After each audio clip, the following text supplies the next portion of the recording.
This government meeting is brought to you by Eastworks and our local cable subscribers.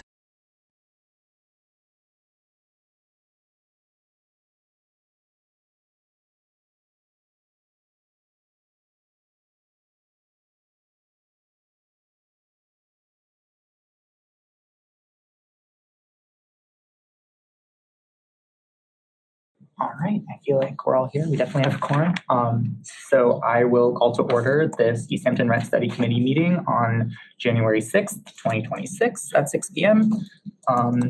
First on the agenda is public speak. Is anyone from the public here to speak to items that are not on the agenda? I see none. I think we can move on to approval of the December meeting minutes. I have a printout here in case you didn't get a chance to review them before the meeting, but I'll just give us a couple minutes to read through that, and then when someone's ready, I will entertain a motion to approve. Motion to approve. Second. All right, we have a motion and a second. Any further discussion? All those in favor? Aye. Opposed? Abstentions? All right, we can move forward. And number 3 on the agenda, and I guess this is a reminder to ask, Felicia, you are taking notes right now, right? I am indeed. Otherwise, I would volunteer to go back and watch the recording. But so we decided that we need to pick a clerk or a note taker to regularly keep track of the meeting minutes. Felicia has been doing an amazing job, but we don't want to put that all on her, especially because she's now council VP. So I guess I'd be curious if there's any interest for any individuals to be responsible for that, or if we're more interested in doing sort of a rotating responsibility. I would just, if it's okay, propose perhaps we start off with a rotation. I do think it's, it can be a little annoying and boring, to be honest, but it's a good way to just make sure that you're like understanding how this piece of being on the committee works as well. And then if someone really feels like you're compelled to be the note taker and it comes over you as we go through the next few months, then we can always revisit. But that would be my suggestion, but we don't have, that's just one suggestion, one thought, of course. It's a good suggestion. I will never be the note taker, but I will take out a shared task. You'll also know we have the transcript thing, the AI thing that creates sort of a minutes. Gemini. Yeah, Gemini. Yeah. And we can use that. Yeah, we could it's helpful supplement. if you like miss something or it can bring up stuff. I'm down with that. All right. Is anyone interested in taking responsibility for our February meeting? Okay, I'll do it. All right. But I won't be taking the notes now. I'll take them from the recording later. I can't do both at once. I can't participate and. So I think you're volunteering for this meeting minute? Yes. Or for the following? I'm happy to continue for today. Okay, so I can do it. Because I already have it all set up, and then if I'll you do want to the do it next in one. February, yeah, and then that way I can also, I think everything's in the shared drive anyway, but if you're going to be doing it, Donna, if you have any questions, then I can Okay. just give you like a heads up. So Thank for you. example, one thing is Gemini does not note who opens a meeting, for example, because of the way it's set up. So it'll say Okay. like meeting host said this. So you just have to know things like that. Okay, And then for any votes, that's kind of where you have to pay more attention just because Gemini won't capture okay. things like that. So Okay. we can talk more about that later. And it's always the first Tuesday. That's what we agreed Things- on. That's what I we just agreed didn't on. put it recurring in my calendar, so I just want to make sure that I do that. Yeah, and I have it on every agenda so far just to confirm the next meeting to make sure that we're all available, but I think that makes sense as a standing date. All right, so thank you, Donna, for volunteering.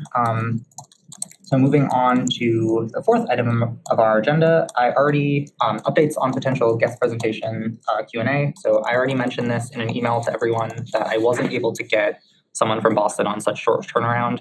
I have gotten a couple responses of people that might be interested, and we're willing to at least answer some questions, if not come to a meeting and give a short presentation.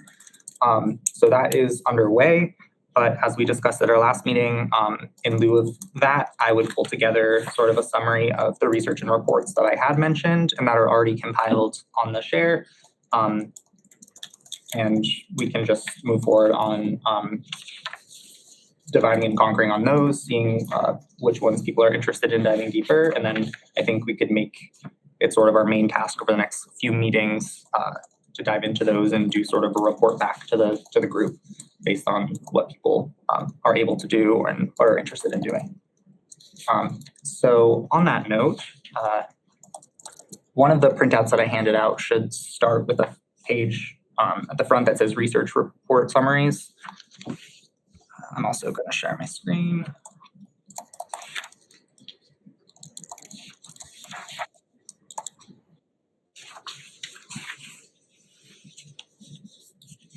So I'll just go through these, and then if anyone has any questions or wants to volunteer to dig in on one of these, we can stop and talk about it. But so I included the Home for Everyone, the 2025 statewide housing needs assessment and production plan. So as I mentioned before, I think that this was our first comprehensive statewide housing plan that the state has released. The Executive Office of Housing and Livable Communities released that earlier last year. It provides data and analyzes the demographic shifts. It quantifies the shortage of supply and the barriers to housing production across the state. It identifies specific risks that our state is facing related to housing, and then the opportunities for addressing those risks moving forward. And they identify 5 broad strategies for achieving the goals, which are housing abundance, protecting existing homes and affordability, supporting households, building a stronger safety net, and working together across the Commonwealth. So that's sort of, she is really trying to, or the governor is really trying to put forward a whole of government approach on this issue, which is really exemplified in that plan. And it's on the share, it is 2 documents. It is the housing needs assessment, which is a lot more of that data and quantifying the gap in what exists. And then the housing production plan, which is more identifying those opportunities in the future and setting the goals. And then second on this list, I brought the UMass Donahue Institute report, Building Homes, Building Futures, which is sort of like the first half of that statewide report, but specifically for Western Mass. So that's looking at data on housing specifically in Berkshire, Franklin, Hampden, and Hampshire counties. I was part of the team that authored that report, but I won't speak for the Institute in giving the summary. But we provided data on the current housing supply in the rental market, affordability and cost burden, investors in short-term rentals. And we also did an analysis of what we called an affordability mismatch, showing at which price points additional units are most needed. So comparing the rents of our current market to the incomes of our current renter households to see where there was a surplus or a deficit. And then that also does that projection, it does that demand projection, but into the future for 2035. So it sees how many housing units we need to build by 2035 across those 4 counties. So again, this is a lot more of the supply side stuff. And then it also has a really interesting economic impact analysis of the sort of economic activity that would be created by building all the homes. It definitely makes a good case for how that would counteract some of the economic stagnation that we've seen. And moving on to a few more advocacy-focused reports, we have the Advocates Guide 2025 by the National Low Income Housing Coalition. This was actually just released a couple weeks ago. It identifies current threats and proposed budget reductions at the federal level. And it also just provides a pretty comprehensive history of affordable housing, particularly through a racial equity lens, which I thought was really interesting. And then it also details the federal rental assistance programs and some sort of the policy landscape there. And then it also outlines policy priorities at the federal level for the future. Then we have the Policy Link advocacy paper, Our Homes, Our Future, which is specifically focused on advocating for rent control. It's sort of a toolkit for advocates. They provide a policy background and research sort of supporting the policy rationale of rent control. And it also sort of includes demographic data and information on rental affordability and how rent stabilization policies could impact different population groups. So it sort of assumes that like if you're going to implement rent stabilization nationally, it would affect this many households and how many more people would be housing secure and that kind of thing. It also includes policy design principles and recommendations for communities. I will say it takes a very like hard approach to like as permissive as possible, protecting tenants as much as possible, but it's definitely it's a worthwhile read anyway. Okay, and that's a national, did you say? Yes, yeah. Who created that? It is, the main authors are Policy Link, but it's also the Right to City organization and the, I can look at it later.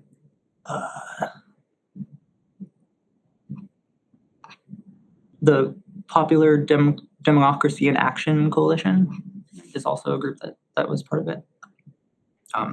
No, I think it's important to note just like what groups are behind. Yeah. Um, Is now a good time to ask another question? Sure. Yeah. Sorry. The National Low Income Housing Coalition, that they're talking about federally funded housing programs, and I don't know, how does the home rule petition, how would that kind of thing apply to federally funded programs, federally funded housing? Yeah, so this I think is a little bit more broad, and a lot of these focus more on that supply side rather than the protecting tenants. A lot of it is so like the National Low Income Housing Coalition is really focused on increasing the amount of affordable, capital A, affordable units. Mm-hmm. And I think while they support tenant protections and rent control, that's not the only like work that they're trying to do. And they have a separate, that's why the federal, or that's why public housing is excluded, because they have their own set of rules, right? For income guidelines and what a tenant can pay. So rent stabilization wouldn't necessarily apply. And that's why they're excluded. I mean, I think something along those lines. I mean, I won't, I'm not sure I fully understand the question, but I guess I'm just trying to understand if there's any interaction between a home rule petition and publicly funded, federally funded public housing programs, or if they're in the ordinance proposals that we've seen or that I've looked at, though there's usually an exclusion for public housing Because they already are rent controlled. because they're basically rent controlled based on, Right. it's a different set of requirements. Yeah. And Easthampton doesn't have any federally funded public housing. But we have public housing. We have state public housing. So It would be the same. I mean, the rent that they charge is based on the tenant's income. So right. that sort of is rent control in some ways. They no, don't charge market rent. and I think a more broader connection is just like with the risks that we have to those federal programs, the need for protecting tenants will be all the more dire.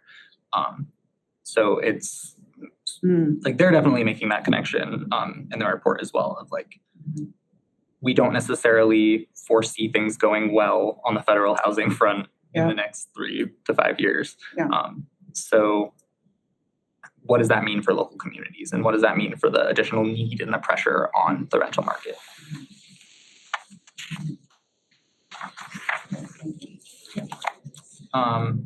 And then the last two reports that I have listed here are both, I think, a little bit more research oriented. Again, from the National Low Income Housing Coalition, there's the Out of Reach 2025 report. And that is their annual report that documents the gap between rental costs and incomes across the country. So they sort of identify a national, quote, housing wage, which is the full-time wage needed to earn to afford a modest apartment. And then they also quantify sort of a national shortage of affordable housing as well. And then the last one on the list is the State of the Nation's Housing 2025, and this is by the Harvard Joint Center for Housing Studies. And again, this is a national analysis of housing market trends, both for homeowners and also renters. And they also provide additional information on demographic shifts and how that could inform housing policy priorities moving forward. So yeah, this is just sort of an overview of all the research that exists on there. I don't know how much of it you guys have had the chance to dig into already, but I wanted to provide sort of a guide to guide you. That's great. Thank you.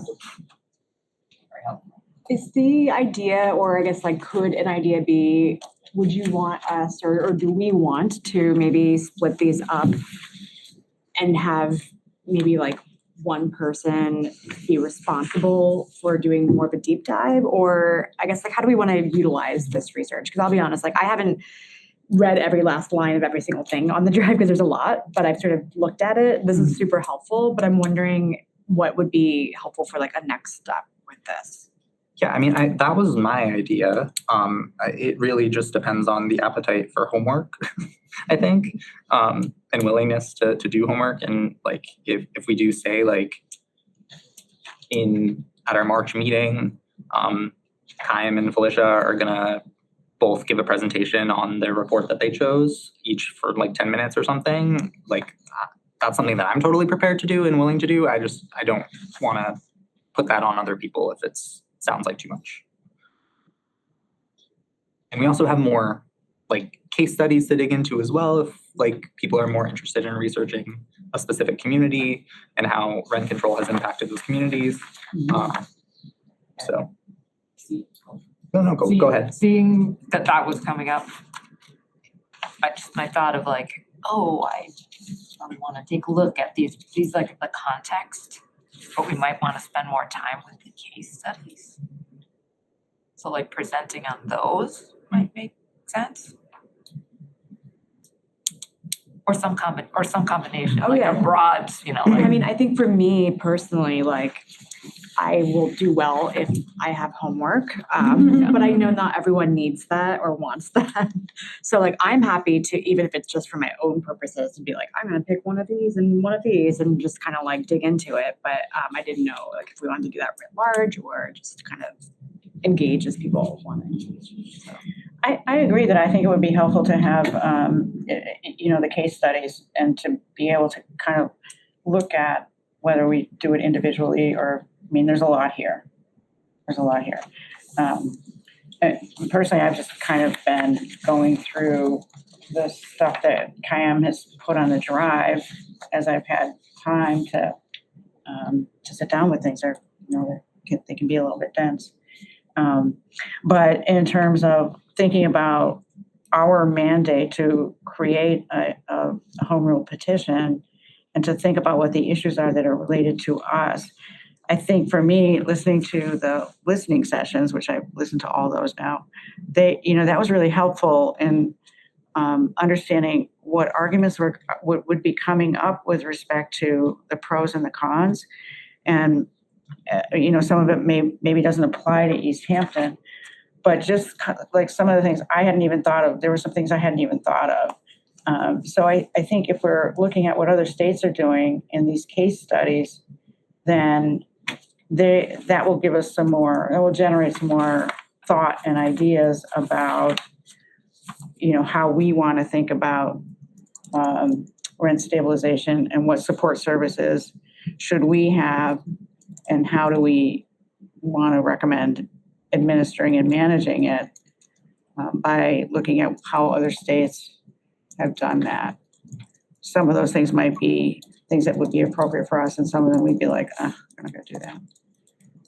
So for me, I think if we were assigned a different state to really look at that a little more closely and then come and say, well, this is what we found here, this is what we found there, so that I didn't have to look at every other state. Yeah. But still would be informed about every other state. I'm just trying to get it as informed as possible at this moment. Yeah, no, I think that makes sense. And I think in my head, I'm seeing sort of two pieces of this, and I think that also correlates to the two like purposes of the committee. And like there's that fact-finding piece of like, why is this important? Who's being impacted? What does the actual data say about the struggle that Easthampton renters are facing? How does it relate to the nationwide struggles? How does it fit into that policy arena? And then there's that second half of, well, what does this look like in Easthampton? What could it look like in Easthampton? And what are sort of the pitfalls that other communities have faced that we want to avoid? And what sort of similarities or differences do we have as a community to those other communities? I think that that's like the research and reports and the case studies, I think also correlate to those two separate areas. Yeah. So it really is, I think we have people in this group, I think like Kevin is more interested in some of that supply side stuff of like, how is our policy impacting the ability for developers to build? And I think that that's an important part of the policy conversation that's happening across the state as well. But then we also have that rent control side of things, which, we're looking at more examples. So I definitely think that what you're saying is. And has had a larger impact perhaps on our community because of the number of properties that have been recently bought and rents have been raised. And so it's like a very immediate impact on a large portion of renters here. Yeah. And I mentioned there could be further research that we want to dig into, potential data that we could buy in Easthampton to dig deeper on like what that actually looks like in town. Because like we mentioned at the last meeting, a lot of the data that we have is really rough. It has really high margins of error. So if we wanted to if we wanted to look at all the assessors' records and figure out who the biggest landlords are in Easthampton,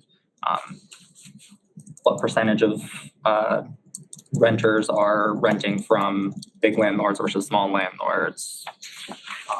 We could even start doing some qualitative data collection from the tenants that we know are facing these rent hikes. So. Question, and I don't know, it's not anybody particular, but I just want to make sure I'm understanding, because the first couple meetings seemed like, and it also, I think, depends who was at them or chiming in, speaking a little bit more, but it seemed like it was almost a given that we were going to set forth some sort of a rent control recommendation, whether the state allows that or not, two different stories, but this is what we're doing, rent control is happening. But is it more of a fact finding to say, maybe this isn't the right approach to help control rents and stabilize them? Because I think, I just feel personally that that's two different approaches, because if everybody's on the same, if it's this is happening, we're going to make this recommendation, then I don't know what a lot of these necessarily, I guess they're helpful, but rent control in Idaho, I don't know is like necessarily going to really correlate to what Easthampton looks like. Quite frankly, even from Boston, I think that you're in Northampton is going to look different than Easthampton. Really has its own set of what are the market rents, and there's just a whole host of things, incomes to everything else.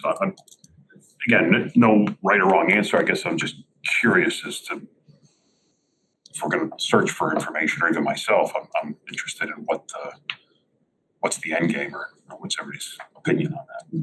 Because perhaps the takeaway from this committee after 8 months is, well, rent control isn't the approach, but these are the steps we can take to help everybody and help control rents and keep them reasonable. Yeah, David? Along those lines, but a little bit different, what I've been thinking about, I saw the article where Maura Healy says she's against rent control. So, I think that when anybody believes in something, they should work towards that end. But I think if we're going to put something forward, we should try to be not big shots, but we should try to do our own thing. We should try to present a plan that maybe is different than Boston's plan for one reason, on the hopes it might make its way through. But also, I think, Easthampton is a distinct, unique community, and we should look at it from that point of view, in that maybe whatever we present doesn't get accepted the first time, but we believe in it strongly enough that we can keep working on it. I mean, I just, with timelines and stuff, and Maura Healy being, and politics is politics, politicians are politicians, but I just don't want to be Sisyphus rolling a, stone up a hill. If we're going to put something forward, I think we should be kind of thinking a little bit differently than what might be a boilerplate rent control. Yeah. I think to respond to a couple of things, I think the city council decision that created this committee did say that what's happening is the exploration of the process to create a home rule petition. That, even if we as a committee decided, yes, we're going to go forward with making this petition, still it doesn't make the decision of that's what's right for Easthampton. Once we create that policy, it has to go before the voters again, and then it goes before the State House.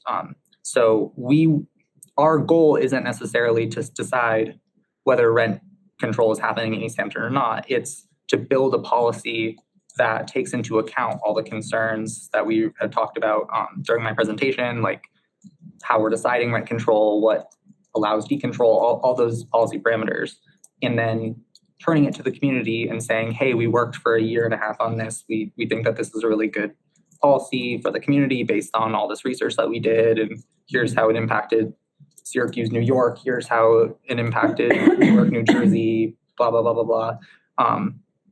And then hope that it passes a ballot initiative, and then hope it goes to the State House. So that's definitely, I think, an important note on process. And, I definitely think that what you had mentioned about the case studies is definitely well taken. Like, Easthampton is a unique community, and Massachusetts is unique in its conditions. But I definitely think when people talk about rent control, the case studies are usually in the opposite direction. I heard this horror story from X, Y, and Z municipality. This happened, and then all their housing, like, they never built more housing in the next 5 years, or that kind of thing. And I just want to provide an alternative to that shows that there are communities that this works really well in, and that even though Easthampton may be unique, there's not necessarily anything stopping us from coming up with a local policy that meets our needs. And we had some other things that you'd like to just bring up later. Now is not the time, but I think it's just, my mind goes to politics is not my forte. So, it's I tend to operate a little pragmatically, and it's like, here's the problem, let's fix it. And I know that politics is not, especially in Mass, it's not that straightforward. So I guess my mind goes to what's the low-hanging fruit. There's things we can do locally fast, and again, we could chat about it later, but I write into my own things just today in conversations between planning and building. And it was like, we have this problem. We are talking about bringing things to the State House. We can't even get our zoning regs straight. Like, again, I'd like to touch on it later, but it's, I think in conjunction with that, there is some real easy low-hanging fruit to actually make real substantive changes and increase supply, control rents. A lot of, there's some easy stuff that we can do locally that doesn't require, state approval. Yeah, and I I think think that some of that is going to become apparent as we look at, like, some of the things that other people did, and we start to consider what we have here in Easthampton. I think, and maybe when we get to the timeline, we can whenever we can talk chime into about- it. I mean, yeah. like I talk said, about that a little yeah. bit more. But I think I understand what you're saying, though, about what is our goal? Is our goal to create an ordinance? And I think that's it may come to that, but I think that's a long way before we get to that. In terms of, like, thinking about what the options are and what we can do, and going back and forth to the city council to say, here's what we're doing, here's what we want to do, here's here are the things that we want to consider. Yeah, makes sense. Like I said, I just didn't know if it was maybe here's some brainstorming here for some guests and say, here's some real easy things that quickly in 3, 6, 9 months you can actually make a real difference. In fact, there's, Yeah. like I said, there's issues now that just seem, how did we even get to this place? It's just. Yeah, there's- I mean, this is the rent stabilization committee. Yeah, so- Yeah. But Yeah, our committee There are other purposes, things. yeah, they do outline specifically, like, yeah, our first purpose is to do that home rule petition process, and our second purpose is to just do sort of a broader policy review. right. And I think that a lot of those things that you're talking about are very well suited in that second half. And in fact, Yeah, and I I wanna think you have to have recognize some of David. those other things. You have to have some, you can't have rent stabilization without some of those other things because it wouldn't work. Yeah, no, and I want to recognize David, and I just want to mention Sorry. two other things. One thing in response to him, but one thing that's I think is just important to note in context of this conversation is that we know like there are many reasons why rents are unaffordable, and it's not just greedy landlords raising rents. Right. Like it's a broad systemic issue, and like we're not just trying to focus on one specific tool, but we know that one specific tool requires sort of a Herculean amount of effort and input to actually even become part of the policy discussion. So that's why we're putting so much care onto it. And then the other thing I want to mention in response to the thing that Dave said was Maura Healy's statement, which I thought was frustrating because I think one, it's inaccurate, and two, I just feel like there's a stronger critique to the ballot initiative because her specific remarks were related to the ballot initiative that would set a statewide 5% cap. And I think that, like with the mayor of Boston, who had a reasonable critique of that, said, I think it makes a lot more sense for cities and towns to be given the option rather than set a blanket cap. And I personally feel a lot more sympathetic to that argument because I think allowing local communities to set their custom policies to meet their needs makes a lot more sense. But Maura, her comment was about new construction and how it's going to stifle new construction, which I don't necessarily think is well-founded when the policy has an exemption built in for new construction. But, so I'll mention that. But Dave, you've been waiting a while. No. I apologize. I didn't realize that we're going to be doing a ballot for the voters. And I'm sorry for not recognizing that. But one of the low-hanging fruits that I've been thinking about, I have a list, but I'm only going to mention one at the moment, is, the term rent control or rent stabilization is it's a loaded term. And I thought, if we looked at ordinances, like for instance, it would have to be flushed out. But like when this came about last year, one thing that really incensed me was, hearing about a single mom with 2 kids getting a notice taped to her door that she's going to have a big increase right before Christmas. And it wasn't so much Christmas, it was school. People have lives. So I was thinking like, if an out-of-state buyer comes in, out-of-state concern, and maybe they can't raise rent for 6 months. I think, I don't know if that can be a city ordinance. I'm just nervous about us crafting I'm going to call it a beautiful, well thought out rent control ordinance with 10 items on it. But I do think perfection is the enemy of good. And sometimes I just think we should try different things. But that's all for now. I mean, that's all I'm getting at.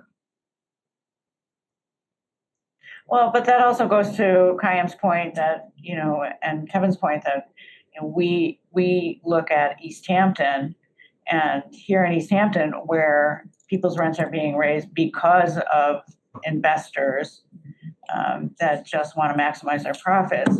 That's a different problem, maybe.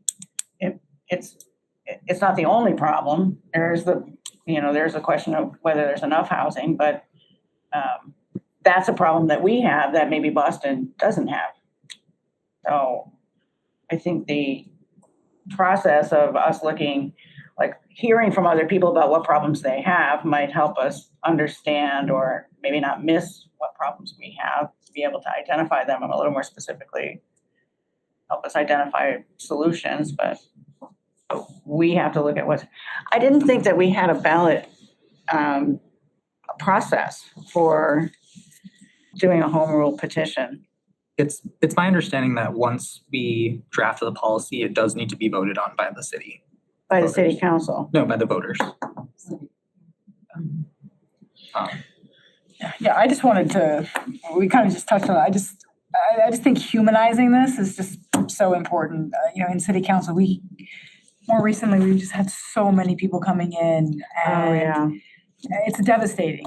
And I agree that we have to figure out all of these various ideas, but I just don't want to lose sight of the fact that people are really struggling right now and hurting and are having to leave a community that they've known their entire life. And so I don't know what the answer is, right? That's why I think we're here to try to figure out all these various things, but it's getting worse and worse and worse. And, that really, for me to sit and to listen to those stories of seniors who, this is all they know. They don't have anywhere else to go. Or even when we talk about kids in school, right? Like we're talking about kids that are being shuffled around and moved, and that's only going to be the first move, likely. And so just whatever we could do to provide or try to find ways of creating stability for people, because I think it's just it's getting worse and worse and worse. It started out with one complex, and now we've got multiple complexes going right now where people are raising their rents. And so I just want to continue to kind of humanize it. Like you say, personalize it, and I, agree. And I guess David and I, somebody, has a property in town and you get tagged with the landlord, and so, oh my goodness, it's just greed. And I think, we try not to operate like that. But the other side of that, but what's helpful is to personalize it, but to actually understand it, because people paint with very broad strokes. My landlord raised my rent, they're doing this, but where do you live? What's the address? Who's your landlord? And let's understand some specific examples, because it's not as cut and dry. I can tell you, as somebody who invests fairly regularly in real estate, that it maybe I just bought that property, but that property was based on, you'll see it. You can look at even local realtors. You'll see something that Taylor has, and it's current rents. The property would be worth X, but we're selling it saying future market rents and potential where they should be at, quote unquote, is what we're pricing the building at. If you want that building, somebody's going to pay for it. And in order to actually make any money, actually break even on them, they need to raise the rents. Now, yes, they could not buy it, but that's just not the unfortunate reality of the situation. Someone's going to buy it, whether it's someone local or out of state. But that's just, if you put an 8-plex up there right now where there's $900 for 2 bedrooms, it's going to sell for $200,000 a unit probably, because they're going to come in and kick everybody out and raise the rents, because that's market rate rent, and it's vastly under. Maybe it gets renovated.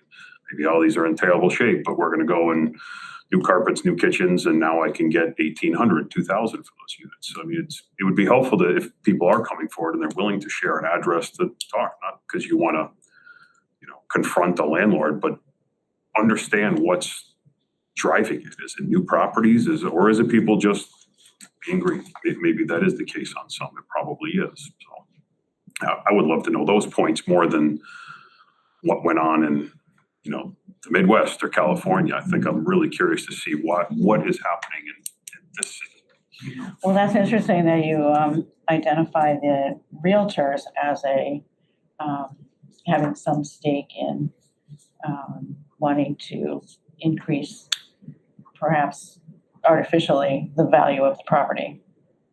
I don't know if it's artificial. It's just unfortunately the market. People will go and say, this is what you should be getting. This is the value. Your building with the current rents is worth $1 million, but what you could be getting for those rents is worth 1.7.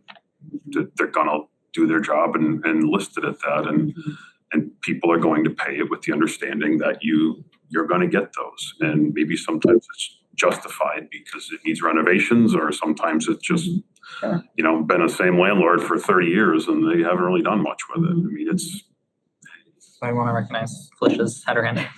Yeah, I just have well, two thoughts, I guess, now. But first, I want to say, just to kind of double click on what you were just sharing, Kevin, I would encourage everyone to attend every Thursday here in the second floor chambers, the Boston, or not Boston, sorry, Easthampton Tenants Union.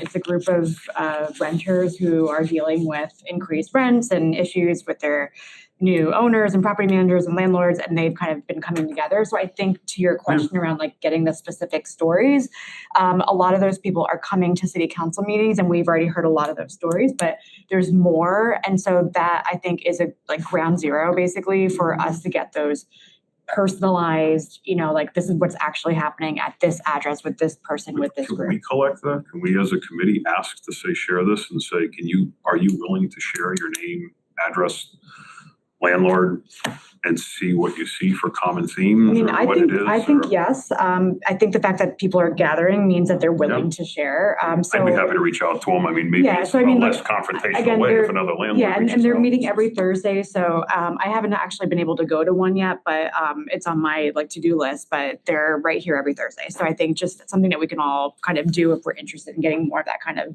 back and forth. Yes, did you want to? No, I was just gonna say, I'm gonna go this Thursday, so if you wanted to go together, maybe we could kind of. Yeah, what time is it? It's from 5 to 6:30. Yeah. And then the other thing I want to mention, just because I know, Kevin, you and David both had mentioned sort of like the low hanging fruit, and I don't have the language in front of me, unfortunately, at the moment, but in addition to sort of exploring the process and what it looks like to do a home rule petition, or if we should do it, the other big part of what we're supposed to be doing here with this committee is to help alleviate issues that renters are facing right now. So I actually think that we shouldn't lose sight of that. And I like that people are like, you guys have ideas around low hanging fruit for that kind of thing, because we should like circulate it. We should talk about it. We should start discussing that, because that's something I think is much more like immediate and relevant and short term versus the policy work, which is obviously a lot more long term, and we have to like do more research and all that. And obviously we're not going to be able to just like fix everything, but I think especially given what we just talked about with this tenants union and the fact that there's a lot more happening across the city, it'll be good for us to start understanding, like, are there things that we could be doing or proposing that the city can, or the residents can start to see more immediately? Because it was great that we passed this resolution at the city council level, but now, in the committee level where we are right now, we want to make sure that it doesn't just sort of like die away, that people, even though we're working on stuff, that people see there's things that we're actually really trying to help out with, So I'm gonna recognize David and then Jana. Oh, just quickly, everything that was said, I think is great. But just one thing that let the committee know in general, we all know what rent is in terms of what a tenant pays a landlord, the monthly rent. But the financial world and economists look at rent a little bit differently.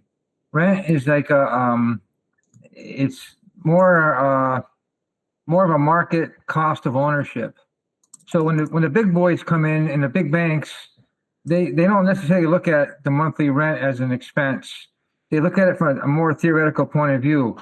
And the reason why I mention that is, so when an investor comes in and say they're going to buy a property and they're not necessarily looking to increase rents right away, they're still going to look at the income approach. So right now units are going for around complexes are going for around $150,000 a unit. So, so they'll use a cap rate, and I won't get into all that stuff, but they'll figure out, okay, the rents will support $150,000 a unit. The problem with that is, and getting back to my the theoretical part of rent, is the construction costs, brand new construction cost of that unit is at least $250,000 a unit. So you have that disparity, and that disparity is something that no local community can address directly, but it's there, and it so people might want to convert to condos, or they might want to do other kind of conversions. That's what you're up against sometimes. It's not necessarily greed, but the replacement cost is too far. The replacement cost used to be closer to income approach, but right now And the replacement cost, in all honesty, is not driven by 2x4s or labor. It's driven by land. And what it comes down to is zoning. So if, in the end, I really think if we have, I just call it rent stabilization, we also have to have some incentives, not just changing zoning, but some incentives. So like, well, if you're going to build 10 units, we're going to let you build 12, because, we're going to make you, have these rents. It might make it more affordable. In the end, you're going to need more units, one way or another, because once we stabilize rent, and it will lower rents. It will help the tenants the first 3 to 5 years, but that disparity will start hurting the tenants again.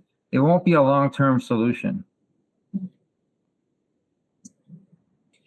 That was a great segue, David, because I was just gonna mention to piggyback what Kevin just said in terms of like low-hanging zoning fruit. We are currently in the process of updating our zoning, so this is still like a great time to bring forward more low-hanging zoning. And I know we're going to talk about this briefly in the agenda, but like we are right in the middle of doing that now on the partnership. So I think that like we could add more things, or people could bring things up to planning board when we get there that aren't in our report that would be beneficial to have a discussion about. So I think like there's a great opportunity to do that simultaneously. Okay. Because I feel like the conversation has shifted towards that direction, I feel like I'll shift around the agenda a little bit and we'll revisit the case studies, but let's go to the zoning piece. And I'll give a quick overview of the main pillars of the zoning recommendations that the Affordable and Fair Housing Partnership is currently proposing.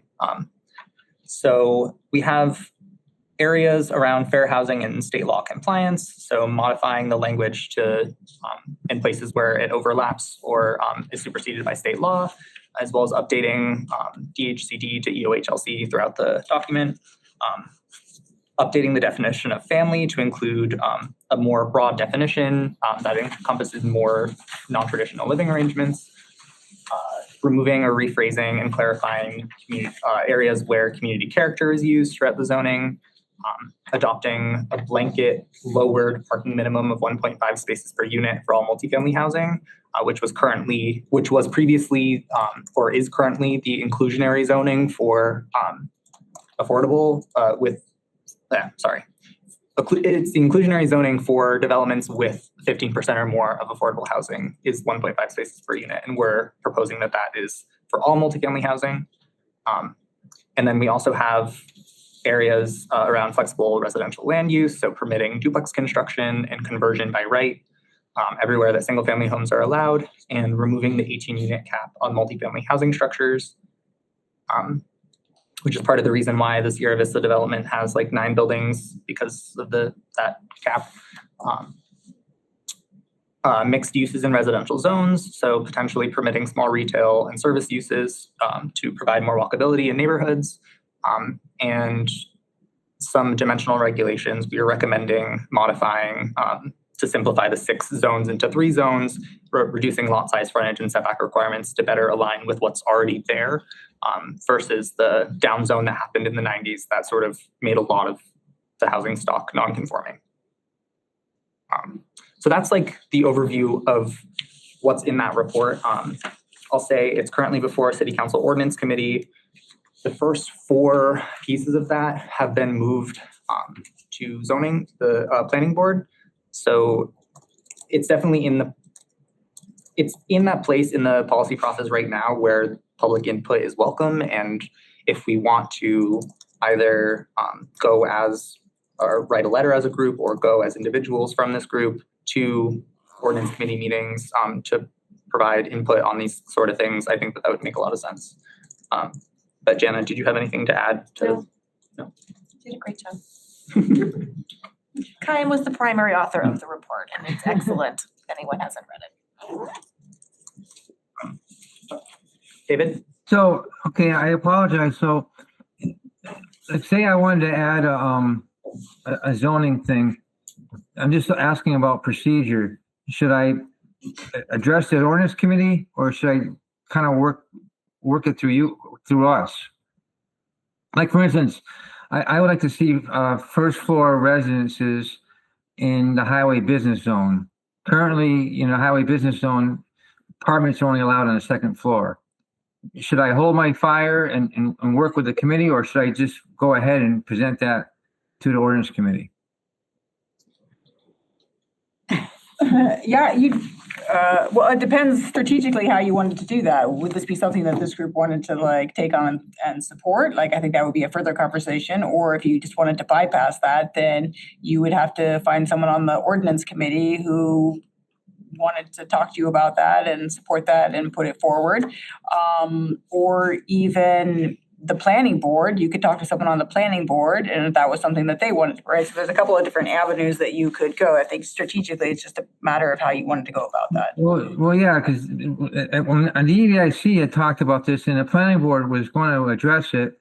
Bernie Gall was pushing it for a few years back, but it went nowhere. I have 3 amendments actually in the zoning board, so I know, you go out and get 10 signatures, and that kind of forces a timeline. I was just curious, obviously, if this committee was in favor, it has to be flushed out, not just because I said it tonight. But I don't mind waiting. I don't mind waiting if the committee thought it was, if the committee was to come up with, if the committee thought that maybe they might come up with a few other ideas. And in all honesty, I think this report is awesome, the recommendations. But if the committee thought they wanted to add a few, I would be willing to wait for that. Yeah, I think it comes down to the question of momentum, and if we want to like piggyback on the momentum of that report that's specifically looking at reforming our zoning to increase housing options and affordability. And I think that your suggestion definitely falls within that. It's just, if you want to take the time to fully flesh it out before you bring it to city council, or if you want to just like show up to a meeting and say, hey, I have this idea. What does everyone else think? Can we add it into this idea that everyone's having, kind of thing? I see. How would the timing align, though? I guess that would be my question. And that's one of the things, does kind of segue into the pieces I was mentioning. But do we have the time to take 60 days to write, review them, come up with several thoughts, suggestions, or yes, we think this is great. No, this should be changed, and present that as a document from the committee as a whole of those items? Is there time for that, or has this ship already sailed? The ship has not sailed. Yeah. The ship's being built. The ship, we've only moved the first 4 or 5 forward to planning board, and those are and the more like languagey ones, except for the parking minimums and the 18 unit cap. But the rest of it, I feel like we're starting over again in January because the ordinance committee members potentially changed, and so. Well, they did not. Oh. They did not. So it's still me, Tamara. Oh, well, that's good news. There is one change. Well, yeah, there's one change, but. Yeah. Okay. And I guess we should be careful about talking too much about. Oh, yes. In terms of like stuff that will be on the future agenda, we can't deliberate, but we can talk about process and we can talk about timeline. So I don't think the ship has sailed because we still have to like talk about all this. We hadn't really gotten to the point where where ordinance was ready to move on with those pieces. So I think there's still time to talk about other additions. That's helpful. Because then maybe David, because it sounds like I'll be honest, I don't know much about the highway zoning first floor apartment thing, but it sounds like you've thought a lot about it and you have other thoughts too. So like maybe that would be a good like action item for our meeting in February as this committee to talk about some of that stuff that we could then be pushing off or adding to this work that's happening simultaneously. And so if we don't have to worry about, it should have been done last week or whatever, then we have time, and maybe next month's meeting, that would be one thing that we could focus on as far as like how to best support, augment, add, whatever that looks like. I think you get far more results for everybody, the people that this is most impacting by Easthampton cleaning up their zoning. I read the draft. I think personally some of it, I think is going to be a tough pill for folks to swallow. And I think especially once you head out to some of the, the R30, those areas, I don't think you have the aquifer issues. I don't know. I think that's a tougher push, maybe there's two passes at it and one's a little easier, like I saw some of the R10 to R5, to me, that makes a lot of sense, probably get through easier. But, you know, David's point is dead on. I mean, look at what happened at the old Hurry and Scurry building. That should be residential. That's awful commercial space. That's complete waste. That's the zoning. He had no other choice, but that should be 2 units right there. There's no parking. No one's gonna want to lease that. I mean, that's gonna sit vacant. How do you force commercial on somebody that you can't even park in front of the building or really behind it? You know, those are the examples. I mean, the same thing on Cottage Street. I think you can argue that added something, but at the end of the day, that he really wanted that to be all residential units. It would have added more. So it's those things are, I think, somewhat low hanging fruit, probably very obtainable and something that can be changed. So for the next meeting, would you be willing to commit to like bringing some, like a short list of some of your ideas that we could flesh out? Yeah, I'd be happy to review that. I'm sure Dave would too, with just some thoughts on it. I mean, you know, one example is, again, I'll try to be quick. I don't want to monopolize the meeting, but there's a piece of land on Niffer Ave. It's 3/8 of an acre. We're gonna purchase that next week. Easthampton's zoning conflicts with the state's ADU laws. So Easthampton's allowing essentially blanket up to 900 square feet. The state does 50% of the first floor, but Easthampton says you can only build an ADU if the main dwelling's owner occupied. The state does not say that. So you end up, if you're gonna pick and choose one, they conflict with each other. I think planning is actually working on addressing that specific one because the Or state. the occupancy. Yeah. Like I want to build a duplex and use that 900 square foot rule. The way it's written in Easthampton says I have to build the duplex, occupy it myself, which is a whole other story. And then I can start construction on the ADU. It's just things like that. Or I can go obtain a special permit, which is what I'll probably do. But you're gonna sit in front of the planning and say, this by right thing, I need you to give me a special permit on because I want to build it all together and I don't want to live there, but I want to bring 3 units at, you know, I think a very competitive rate for what it is. We have that all over. There's just a multitude. I was on the phone today with, you know, an hour and a half with David Gardner. He's like, this is just, you know, I'm supposed to be the decision maker, but if I pick the state's regs, they say one thing and they completely contradict with what Easthampton does. You know, there's a lot of things like that. I think if we explore tiny homes, I think there's an avenue for that. If you have 10 acres, is that something Easthampton's willing to consider? If you really want to have an impact and you want to bring cheap, affordable rent to people, let people put a tiny home. Don't make it subject to the HERS rating. Don't make them put a huge foundation under it. Let them bring something in, get an engineer, anchor it down, and live there. Not mobile home. There's a big difference. You know, you have to define that. You're not talking about making trailer parks. We're talking about small homes, you know, 600 square foot, decent density. I mean, there's a lot of easy things that do not require the state that we can do to add units if the committee's, you know, open to that. No, like I said, I think that's well within our purpose. So I would welcome that. And David, you wanted to add? Well, just only quickly, I'm sorry, you know, regarding the Hurry and Scurry building specifically, the EDIC made a proposal regarding using that building as a model or that site as a model, where actually, and we put it before the planning board, but it didn't even get tabled. It wasn't acknowledged. But the point was the first, I think half of the first floor had to remain commercial, but the site was big enough that the back half of the first floor could have been, you know, one apartment. And, you know, one apartment might not have been much, but now there's 2 apartments. We would have 3 apartments. And it just, you know, I guess we just didn't have enough power behind us to push it. But I mention it too because you can be creative about these things. It doesn't, you know, like Jeff Flaggett said that he was all in favor of first floor residences in the highway business zone if there was more than one building on the property. If there was, you know, if there's only one building on a property, he wasn't in favor of it. You know, and so he was open-minded to it, and you know, and we can flush that out. Okay. So for next meeting, if you guys want to bring a couple of these ideas and we can start that sort of process going of how we can contribute to the broader zoning discussion that's happening at City Council. I think that would be good.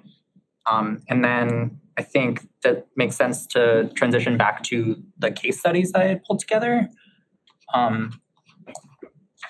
Because I also think that there was interest in, I'm hearing some homework for some people in the group, and then I'm trying to figure out how we can engage the people who are interested in the case studies and the reports.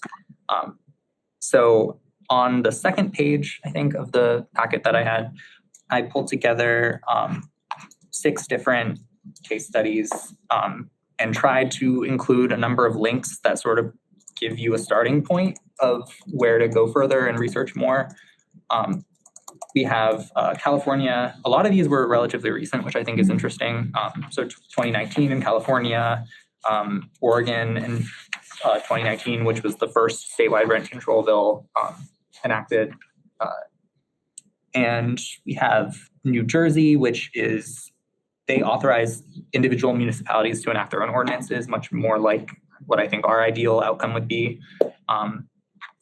And New York State expanded the Housing Emergency Tenant Protection Act that was just applied to New York City across the whole state, allowing cities to sort of opt into the rent control system that like New York City has. That's my very oversimplified way of talking about that. But I also noted here, Kingston, New York was one of the first communities to adopt a local policy, and I thought that was interesting. The link that I put there was an interesting story about how there was a legal battle around how that rent board got set up, and immediately said like all controlled apartments need to drop their rent 15%. And then like landlords sued and said like you don't have the ability to do this. And then the state court upheld it. So I just thought that that was an interesting example. We have St. Paul, Minnesota, which often gets compared to Minneapolis, because Minneapolis didn't decide to do the same thing. So you sort of have very geographically similar cities that have one policy versus another. I thought that this case was interesting because there was evidence that there was less construction, which then the city went back and amended the policy to exempt new construction for the first 20 years, which I thought was an interesting sort of pitfall that they ran into and then corrected. And then South Portland, Maine enacted a rent stabilization ordinance in 2023 that is specifically for landlords who own 16 or more rental units. And I thought that they had really interesting resources and documentation talking about just a Q&A of, it's not showing up. I'm really curious about what led to the repeal in Massachusetts. So like Cambridge used to have rent control. And so I'm just interested in like it was, in the 90s, so this was a while ago, but like what were the circumstances that led Massachusetts voters to repeal it? And so, because I feel like it's important that we can counter those arguments. So like it was repealed in Massachusetts. So like, and like, why was that? And what was different? What's different now? Like, I just think it's important for us to be able to talk about like what happened in Massachusetts so that we can answer those questions of like, well, we don't have it because blah, blah, blah. And we can then respond to that in a way. Easthampton isn't Cambridge and Brookline, but I just think I'm curious. I'd be willing to like try to look into that because I'm just curious, like what happened? Do you know? I from a community member, Mary Ansara, who moved from Cambridge to here. Yeah. I have heard her say it worked well in Cambridge. Yeah. Like, she was a tenant. She lived there, it worked well in Cambridge.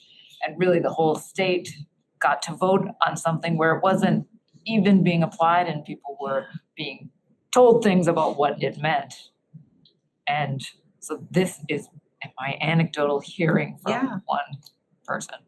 And I'm sure Mary would speak to this group on what her views of how it happened. I don't know if there's Yeah, I just don't know. I mean, I don't know who Well, ran the. I literally just Googled it, so I Well, can I tell you what Googled- Google tells. what does Google tell you? So Google says that landlord campaigns from Cambridge landlords. So it's interesting that Mary as a tenant really liked it, but it sounds like some of the Cambridge landlords obviously did not. There were apparently some tenant scandals that were pretty high profile, where city council members and professors were paying below market rates in rent control units in Cambridge. So the public lost support for that Okay. system because of part of that. The classic issues that people bring up all the time around, tenants stay even if they don't really need the space anymore, not a lot of turnover. There were declining rental unit numbers, stalled development, a lot of vacant properties. People were arguing that landlords weren't able to, make enough money to be able to put it back into maintenance and improvements. So housing quality was going down. So obviously that's just like a quick skim, but that's some of the stuff that came up. So Is that the AI? that's AI. So Right, so- take it for whatever, with a grain of salt. So we have anecdotes and Yeah. AI. Do Well, that was the deeper also- dive and you'll get something totally different. Well, that was also a time when, housing was starting to get a little more scarce. There were more students coming into Boston, particularly in Cambridge, and they had money and particularly foreign students, so they had money to be able to pay higher rents, but you had to get somebody out in order to get the high-paying renter in, and so there was some lobbying going on. I remember, I was there at that time. I remember that. Yeah. Well, I think that's a great idea to dig into. That was something that I left out of here. I think it was definitely an oversight, like just the history of Massachusetts rent control. All right, well, I'm happy to try to look into a little bit of it. I'm just because I think it helps our argument of like, why is it different now than it was in the 90s? I think there were also some units that were like exempted. Like if you were in a rent controlled apartment and then rent control died, you could still stay in your rent controlled apartment because you were already in there. But once you left, then that rent control back was on the market. decontrolled. That particular unit was decontrolled. Yeah. So as people left. But New York City's rent control is still the same as it was, or has it changed? I know very little about like actual rent control, but like New York City's had a very famous, is that still the same? I mean, We have two levels, right? Like you could just, Control and the stabilization. okay. yeah, and I think that it's changed over time, but I think the underlying My nephew factors. does real estate in New York City. Maybe he could be a guest speaker. Yeah. See, David has his. Yeah, David. Well, no, just in addition to Cambridge, I understood that the state legislature also had some kind of, in 1996, did something about making, not illegal, but unworkable, making rent control unworkable. So I guess we should research that as well. Yeah, I mean, I can speak to what the policy is now. It's essentially like cities and towns can institute rent control, but they have to, from their general fund, cover the difference to market rate. I'm sorry. I did not know that. Really? Yeah, they're like, sure, you can do it, but You subsidize the city, like, apartments. yeah. Where is that? So, This is that- That's our current. so, does the ballot initiative address that? I mean, I guess that's a law on the books. So, that would have to be reversed. Yeah, I think the ballot initiative gets rid of that Okay, provision okay. or replaces it Fair with enough. a statewide 5% cap. Thank you. They have to fill the gap plus 10%, that's the new law. Were we at the point of picking like, okay, we'll pick some case studies and come present on them? Yeah. Or from the history of rent I'm control, just that curious, seems that's like a one good that's idea. I'm particularly curious about because I often feel like we're very different from other states and so it's hard to. Yeah. I don't know. Not that we shouldn't investigate other states, but I guess I'm more interested in history here. It seems like New Jersey would be, because they have individual municipalities, South Carolina. I could work on that one. Okay. I was gonna volunteer to dig deeper into the policy advocacy report from Policy Line. That's a paper that I've just been wanting to dig in deeper, so I feel like that'd be a good opportunity. David, you have your hand up? Well, no, I guess I'll look into St. Paul because I understood that I lived out there for a little while. Minneapolis outlaws single-family zoning. So I'd be kind of curious to see how the two are playing out. I'll do, Portland, Maine. Okay. Which one did you say you were gonna do, Diane? Portland, Maine. No, Diane. The policy link report. Yeah, I'm gonna do the, He's gonna do everything else. I mean, he's already done everything, so. Right. I mean, actually, should I do New York? It's right next to New Jersey. I can talk to my nephew. Yeah, do New York. I'd be curious what your nephew thinks. Right, I'll And, yeah, I've talked to him a little bit. I mean, He has feelings. he's weighing some different things in his perspective. I'll look at California and see what I can. Could you lower your screen a minute? yeah. Or,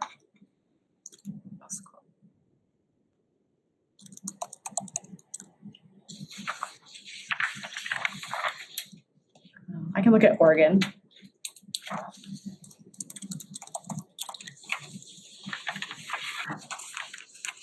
you said you wanted to switch to New York. I'll do both. Oh, okay. They're next to each other. Same problems. And I will follow up with you guys just to make sure that the timing works out, because I don't think we want to do all of these present outs at the next meeting, but if we have a couple and then if there are a few people that are feeling behind, we'll add it to the following meeting.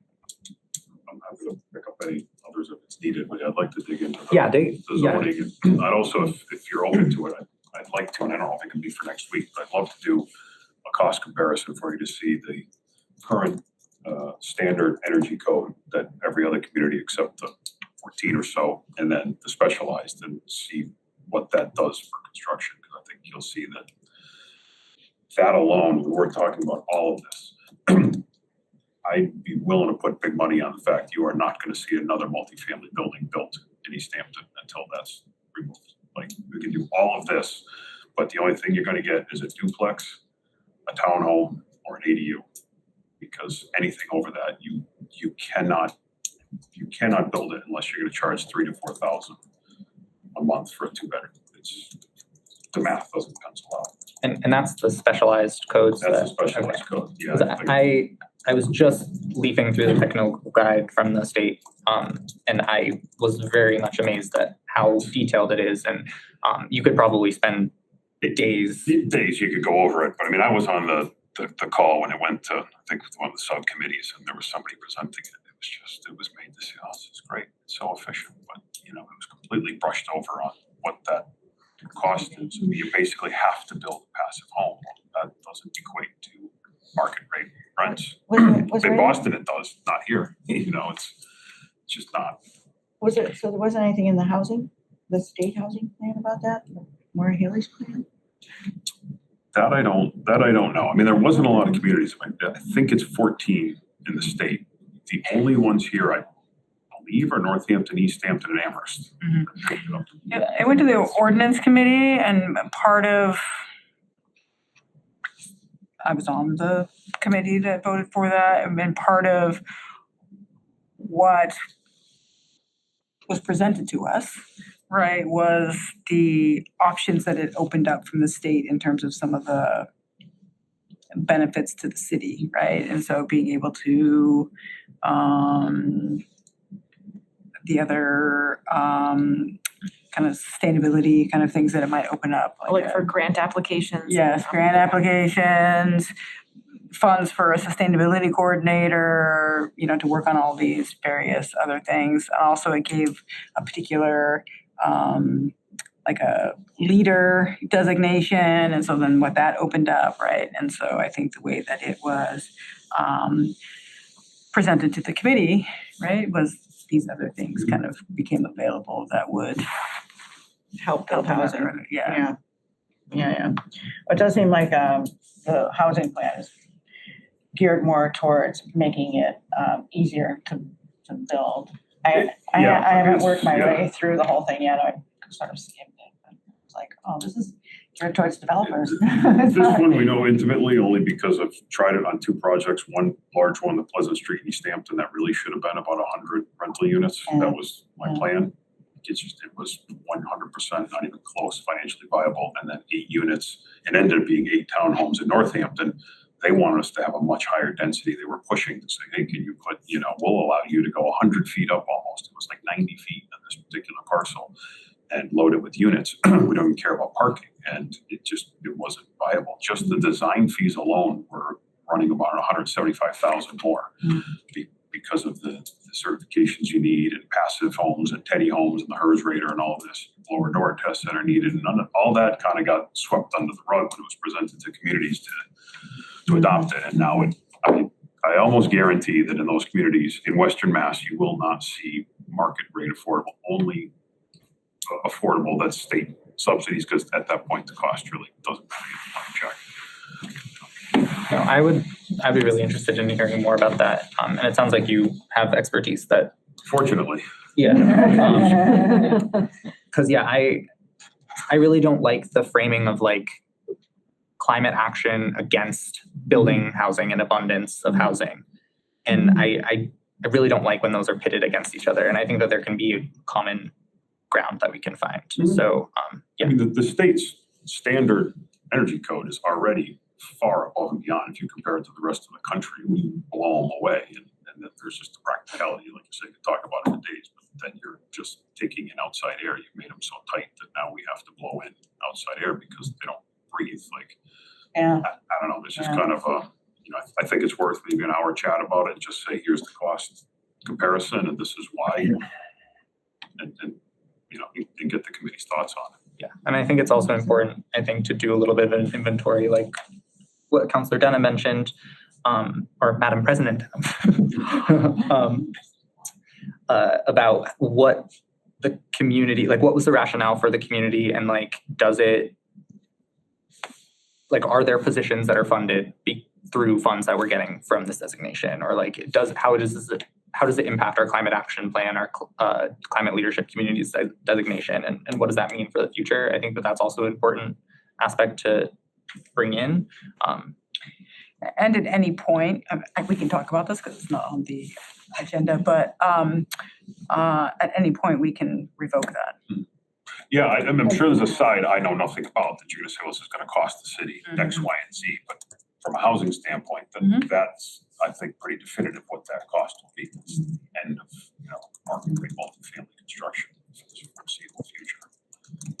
And if that perspective wasn't really presented to the councilors when they're making that decision, it's definitely worthwhile to revisit that discussion. Well, they kind of avoided that. A lot of it was also on single family, which it's not quite as bad for single family because their argument is going to be that, well, you're going to offset those costs in the long term through your bills. But that doesn't work for a landlord. I'm not paying your electric anyway, so it doesn't do you a lot of good, So that part kind of get pushed to the side. Interesting. It's interesting. Habitat for Humanity is building, and all of their homes are energy efficient too, but I think their costs are a little bit lower because they have volunteer it's all labor. volunteer work, and again, when the numbers don't have to work, Yeah. you can do it. But as long as you're building for profit as a private developer, it doesn't pencil out until you get, Worcester East, that it starts to be a little bit more palatable. Okay.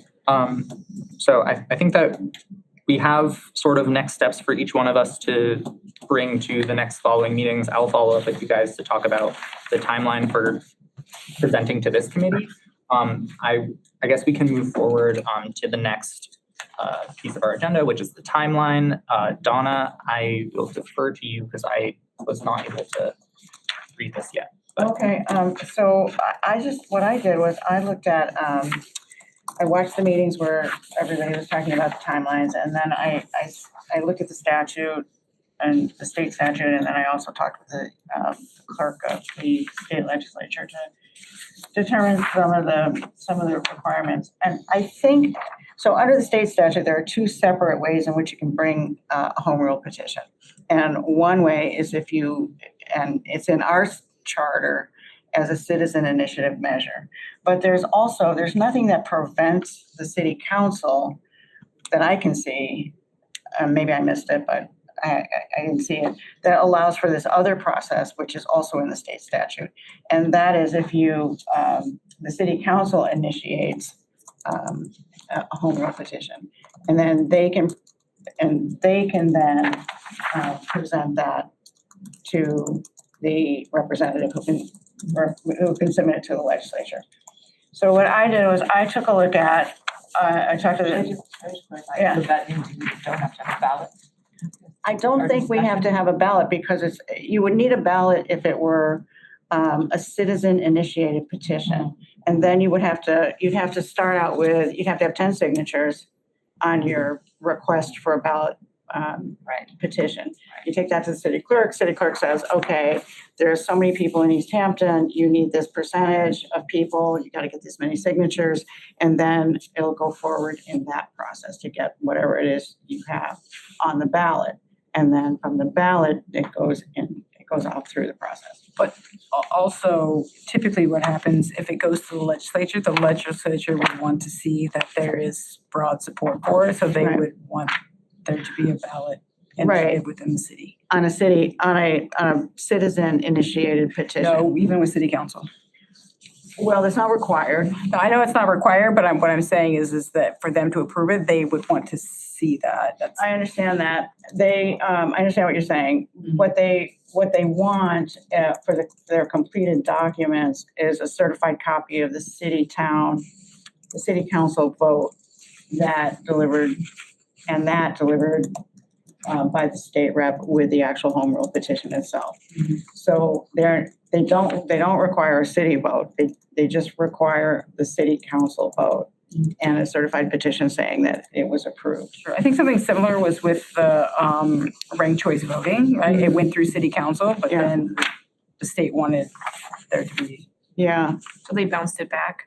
kind of, well, the city started with the non-binding thing, but now it's going through this process. But even in that process, there was discussion, right, of that they would want there to be a vote. That's with the multi one, but Multi-seat. the multi-seat one, but for the single seat, there was a vote, right? But that started with council. Mm-hmm. Mm-hmm. So when I was doing the timeline, looking at the timeline, the next filing is probably January 15th or maybe January 17th of 2027. And then I just kind of worked backwards to come up with a sort of a plan as to how to proceed. And started with January, which is where we are now. And I put a couple, of course, everybody can look at this and say, oh, we should do this or that or something else. But for me, I like to have a structure and say these are some of our deadlines, because I think without deadlines, we don't get anywhere. I think I included in the timeline reporting to the city council about here's what we're thinking, this is how we're proceeding, so that they have an understanding of where we're going with things. And that would be like in February, maybe the last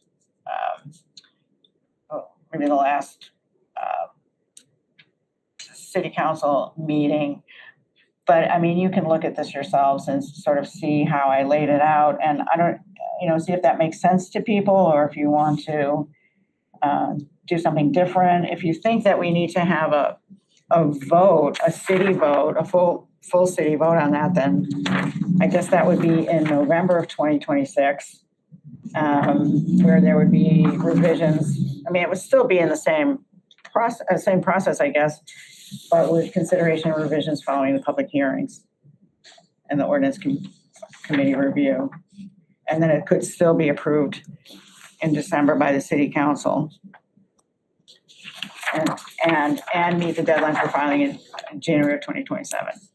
She also told me that if you miss the filing for the session, your representative can, in certain circumstances, late file a petition or a request, and we would qualify because it's I forget what she said, and I don't have my notes with me on that, but there was a reason why we, and the way in which we were doing this as a home rule petition would allow our legislator to file it late, essentially. If we had to do a ballot vote, would we need to collect the signatures? No, I don't No? think so, because we're not doing a ballot, it's not a citizen initiated ballot, it's a city council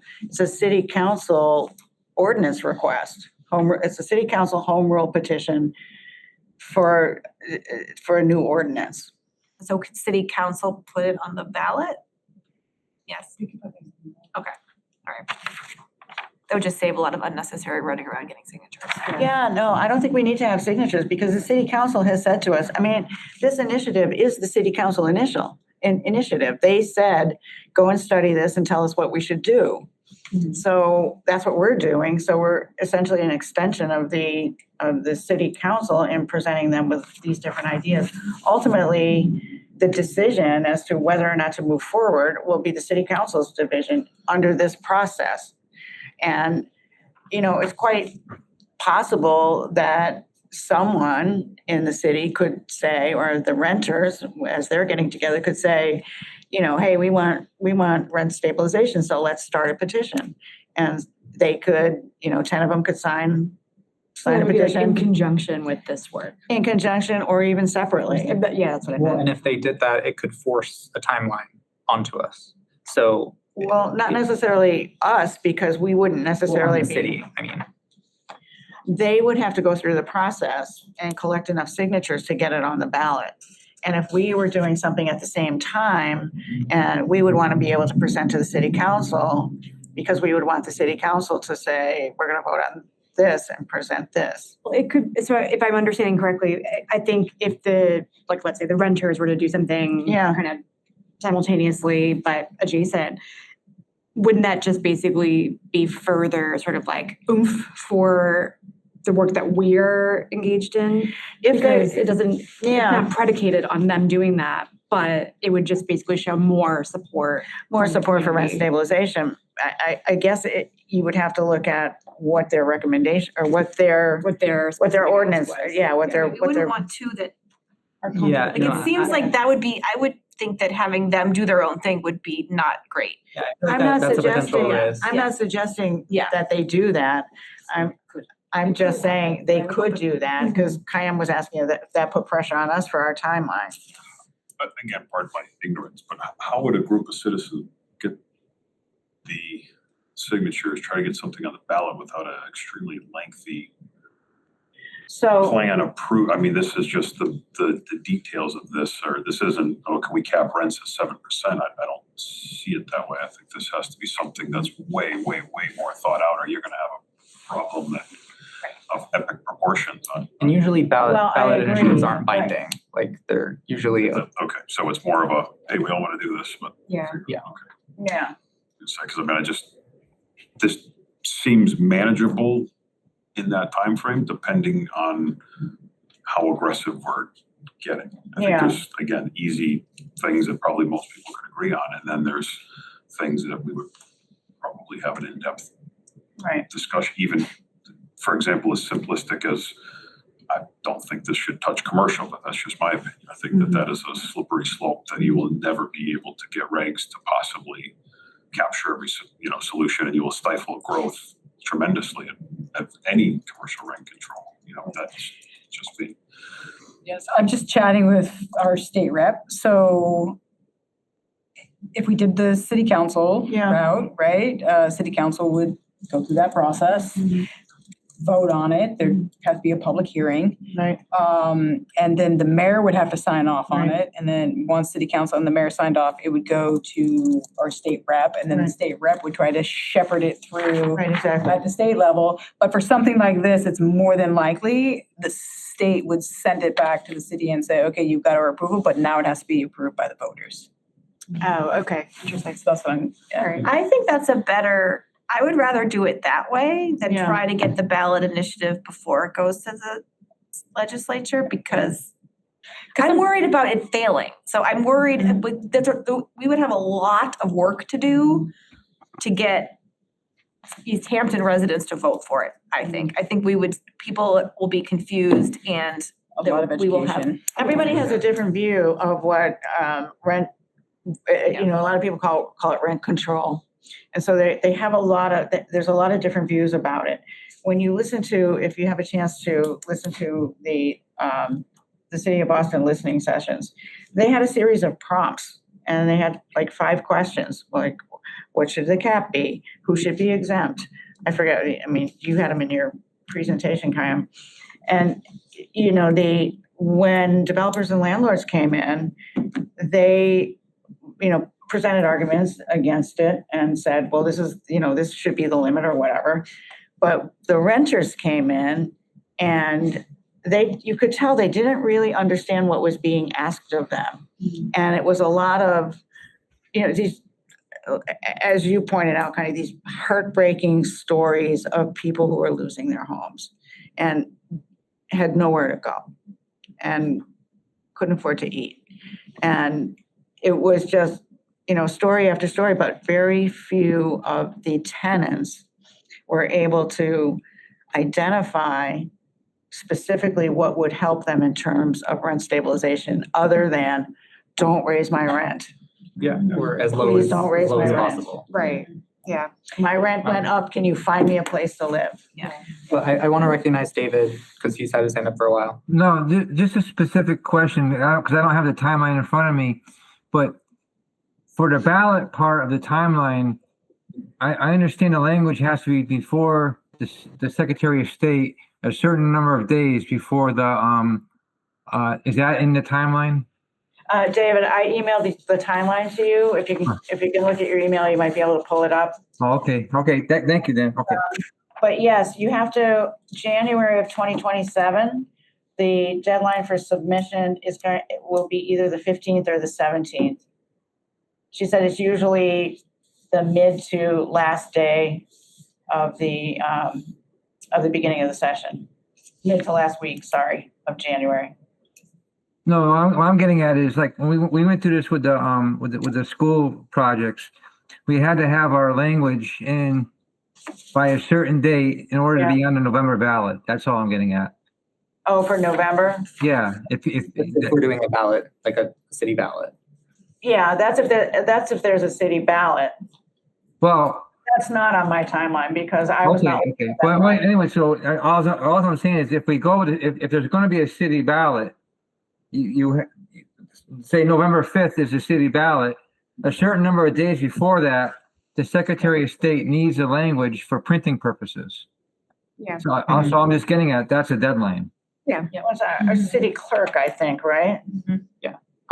So I just want to make a note about time. We are at past 7:30, so I'm going to try to get us through the rest of the meeting quick. But Carolyn, did you want to say something?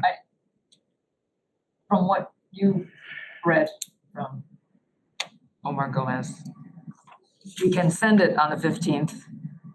We don't have to put it on the ballot ahead of time, January 15th, but it will come back to us to put on the ballot. Yeah, so If you follow this timeline and going on the ballot comes after this timeline is what I thought I heard you say. I think, well, there's a lot of things that are having to happen, right? So if the rep shepherds it through and it goes to committee and they approve it and then it comes back, and then at that point, the stipulation for approval of this is that it has to go back to the voters to. It happens after vote. this timeline. Yeah, so then we would have to, it would depend on how long it would take to get it through right, so It's a 2-year session, yeah, so it could take a while. 2029. And then also, you know, the city council could vote on, I believe, the city council would vote on what the ballot Right, because it's a 2-year session. initiative, right, what the ballot question is, right? So you couldn't resubmit it during that same session? So I is that think what they we're saying? take 2 years to do all of their things. But I think that there are 2 cycles in that There's 2 voting term. things, yeah. Yeah, so like this January, they're gonna get new bills. Right, but they have 2 years to act on. Yes, but last January, they also got some of the bills that they're currently, so Yeah, a so lot of like, them will die before. City council. there was a Also- municipal election this year. Yep. Next year is the state, like, reps, right? So there's that 2-year cycle, right? So they're on off cycle, so there would still be a ballot of some kind that we would vote or could vote. No, and that's this year, right? 2026. That would be this year, Yeah. yeah. 'Cause we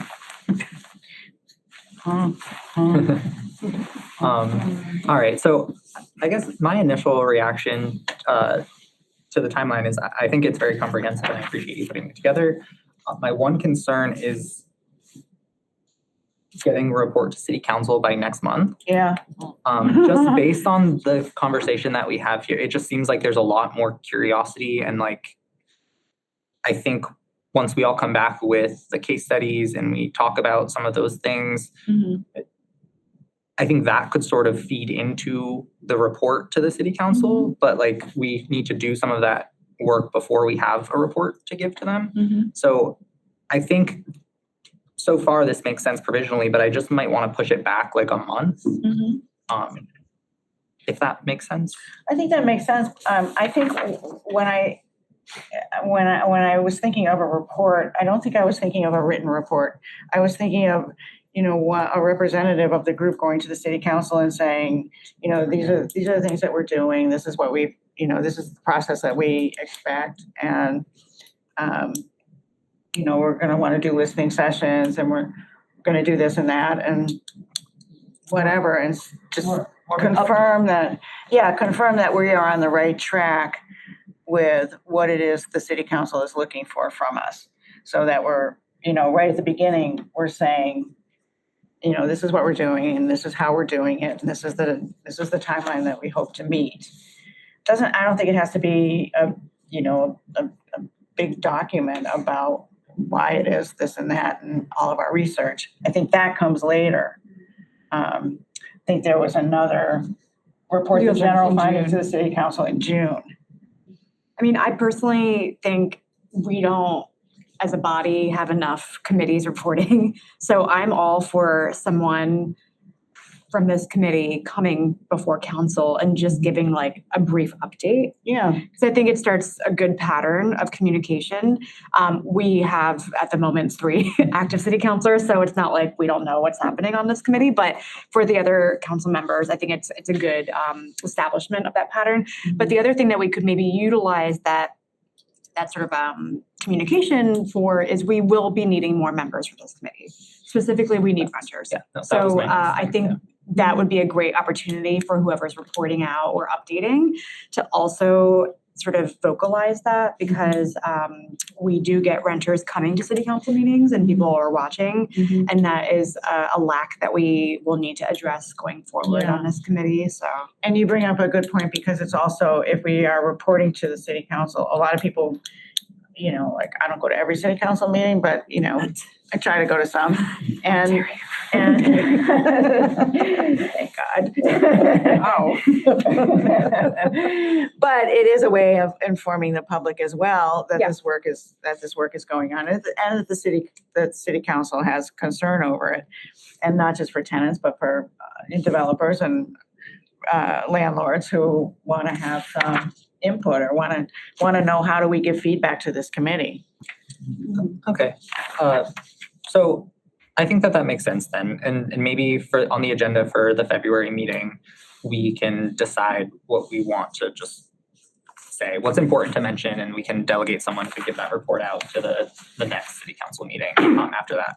And How long then does it take to get something on the agenda of the city council? you just have to get it to them the Thursday before. So. And on the agenda, if the committee wanted to present, right, there's an item on the agenda for committees that want to kind of present. like, do committee reps have to notify council in advance, or can they just show up and speak at that It's point? probably better to have it in advance because then we know you're coming, right? As opposed to, oh, wait, what? And the public knows. And the public knows, right? And so I think that's the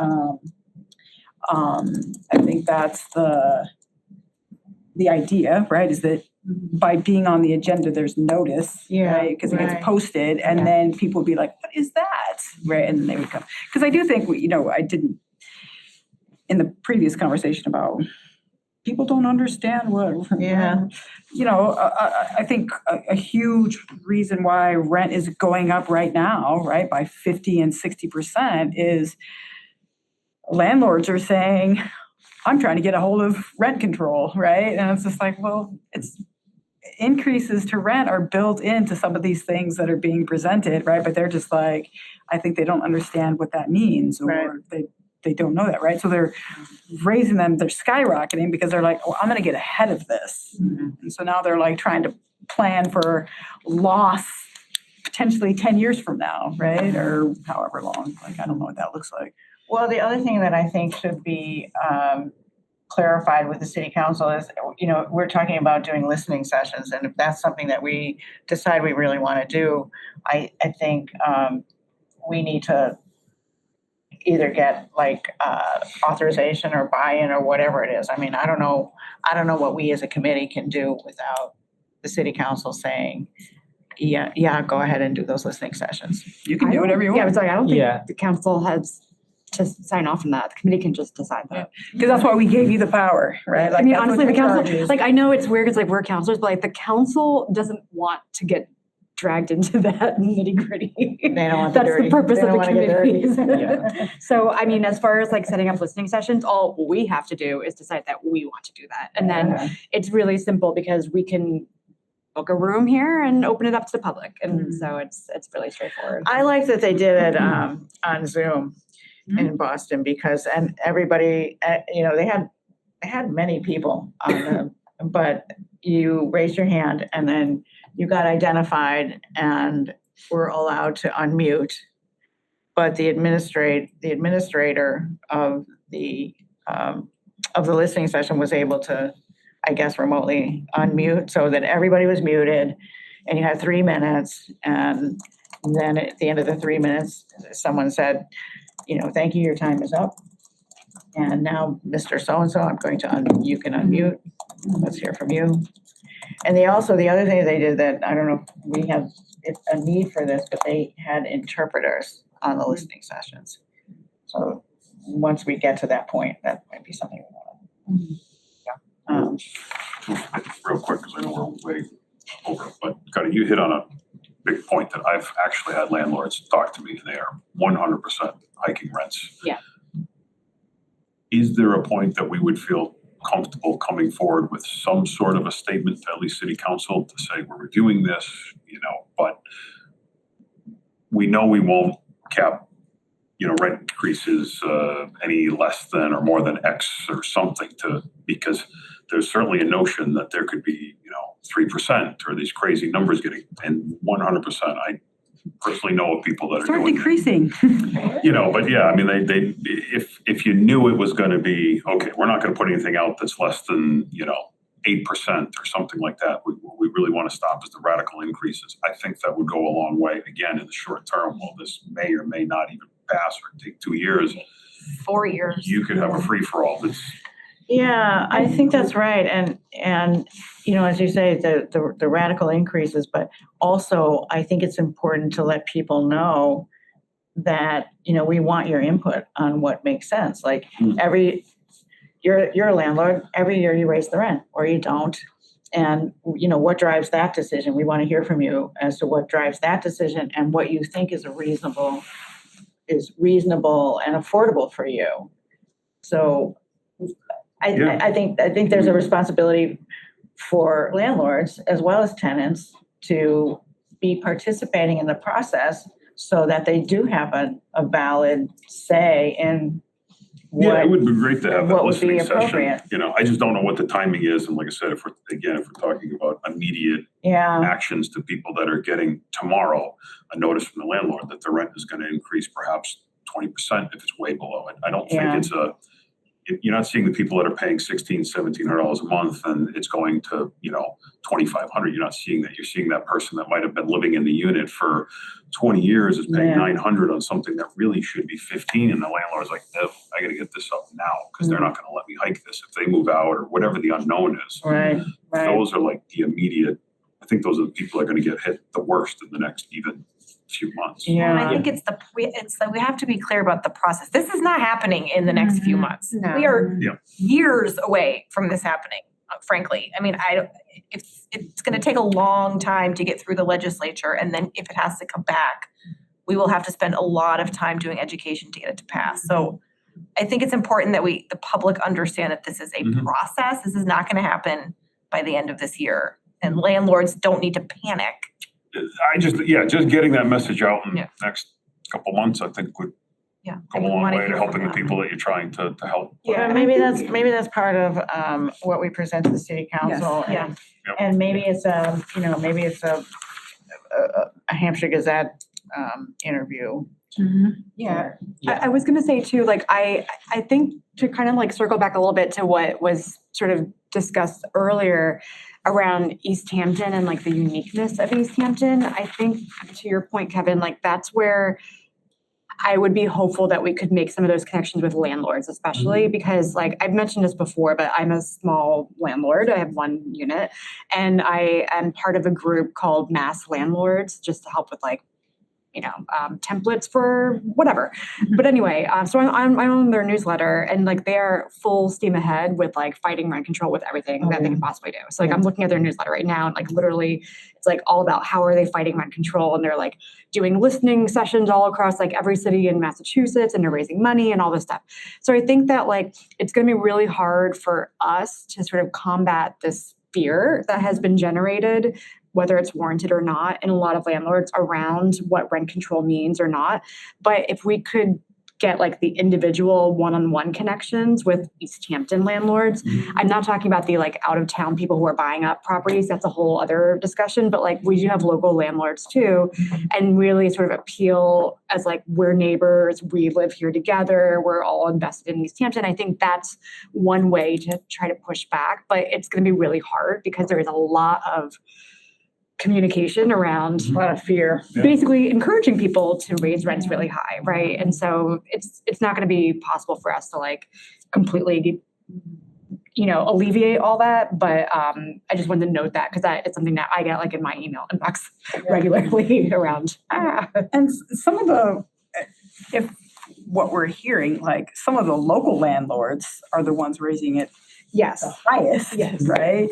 And so I think that's even more shocking for residents who've Yeah. been living there for a long time. It's like, Because their why rents would you haven't, want us here? because their rents haven't been raised in such a long Yeah. time. Yeah. I think a lot of it is they have their ear to the ground more. Now, maybe they're hearing something wrong, but if you're a landlord in Connecticut, you might have no clue that this is Yeah, you happening. probably Whereas if wouldn't you're guess. the, local guy, you're getting some whispers. You may not have all the facts, but you're like, oh, no, rent control committee, and that's it. That's all. Yeah. But you're hearing all the arguments against it and you're getting, you're getting trained in how to make those arguments.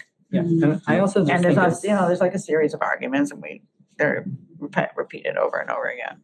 yeah, no, and I also just think it's important to note that like it's not the work that we're doing in this community, in this city that's causing this to happen. It's the statewide ballot initiative sets a back date to January 1st, 2026. The rent that is January 1st, 2026 will be what that control starts at if the ballot initiative passes in November. So that's what's causing the urgency is to really get ahead of that. Whereas our work, like Jenna said, it's going to be years out. So like it's important to just make that distinction of like there is the ballot initiative and there's local policies. The ballot initiative is a statewide policy. Well, and to that point, it's a lot of education. So like the listening sessions can be both. It can be a two-way. It can be us listening and taking in, and it can be us trying to educate out some of these nuances because I do think that there's a lot of confusion. I mean, I know I'm confused and I've been trying to dig into this more than maybe some of the average people. So. Well, and that is what the Boston listening sessions were. There was the introductory session where I said, this is who we are, this is what we're doing. There were some data points and so they were doing that education first. So do we want to do anything with this timeline or just like, do people want to take it and? Yeah, I mean, I think that we should discuss more at our next meeting. We can talk specifically about what we want to report out to city council. We can talk Okay. about how we want to start organizing those listening sessions if we want to start breaking people out into working groups, because this is a lot of work that I think that it might necessitate us breaking out into working groups. So we can. More than one meeting. Yes, yes. So, However we. so we'll definitely have to discuss that and who wants to be involved in what kind of work moving forward. But I definitely think that just based on time, we should conclude this conversation and move forward. So there are a couple things that I want to note under new business. One is just a notification that James or Jim decided to step back from this committee. He sent me an email saying that just some health reasons, but also he just felt like his own personal philosophies just didn't really jive. So he decided to take a step back, but he's still going to be involved in giving his voice, at the Energy Advisory Committee and some of the other stuff that he was really interested in. So that being said, I definitely think that's important to bring more voices onto this committee. Like, I think we need more renters. We need more, like we had mentioned earlier in the meeting, that we want to personalize this issue. And I feel like what better way to do that than to bring someone with lived experience facing this potentially right now or recently, or has that fear of precarity. So I definitely think that if anyone knows anyone who might be interested and has the free time. I mean, have we asked at the tenants meeting? I plan on asking this Thursday. When you go Thursday? Yeah. Great. I know a couple people and organizers of that group personally that I think might be interested. It's just, I know one of them is facing an eviction right now, and I don't want to add another thing to their plate if that's unreasonable. And so we want to set a wide net. I think that we have space for potentially 3 more people. So So what's the process for that? Someone would that is actually the Notify. question. Is it just, Yeah, they would send me. send you an email saying, I'm interested, and this is why. all right. So anyone else have anything other than what we discussed already that they want to add to the agenda for next meeting under new business? No? All right. So based on the schedule that we had been setting, or we have been following, the first Tuesday in February is the 3rd. Yeah. Does that work for everyone for now? Yep. All right. And I'm on for note taking, right? Yes. It's still 6, right? I'm gonna do them later.